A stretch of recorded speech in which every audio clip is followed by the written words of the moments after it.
King Arthur and King Arthur 2, they are a role-playing war game. So it's a mixture of RPGs and strategy games elements.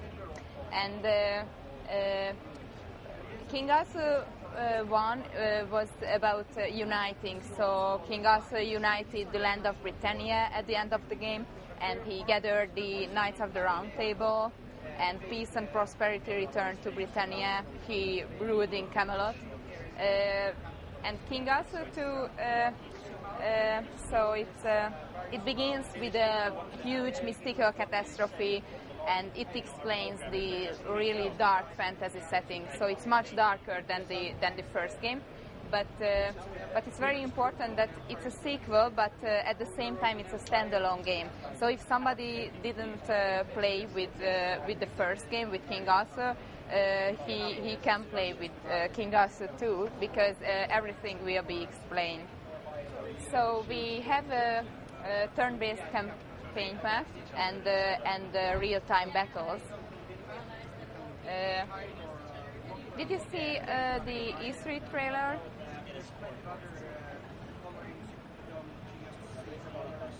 Headset? No? Okay. Is there not going to be any sound? Yeah.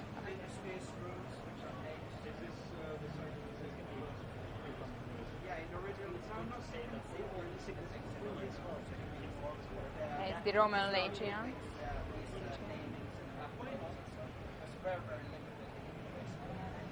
And your main enemies will be these demon-like Fomorian creatures. So we have, and you can fight with dragons and against dragons. So we have a lot of fantasy creatures, fantasy monsters, and the great improvement that we have flying units, flying creatures. So the battle has 2 levels, air level and ground level. Very beautiful cinematics. Oh yeah.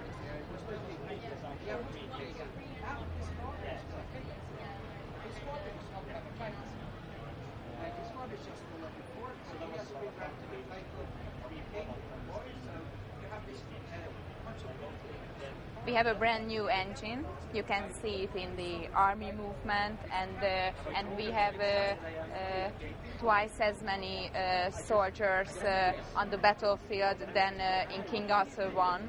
So it means really huge battles. So we have a build.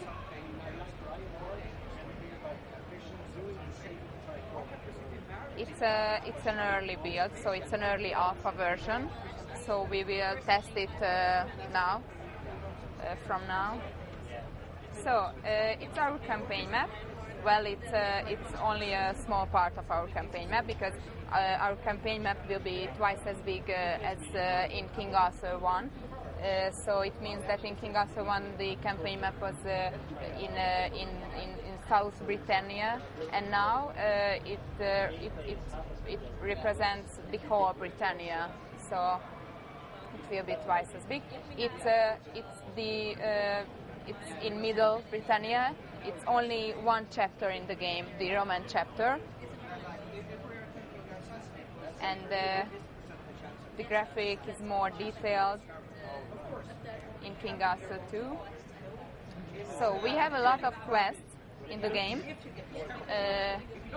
They were very important in the first game, but and they are more important in the King Arthur 2. Because it has a whole background story, and you gather the information about the background story from the quest, and you have some main characters, some special heroes who are all representing the main storylines.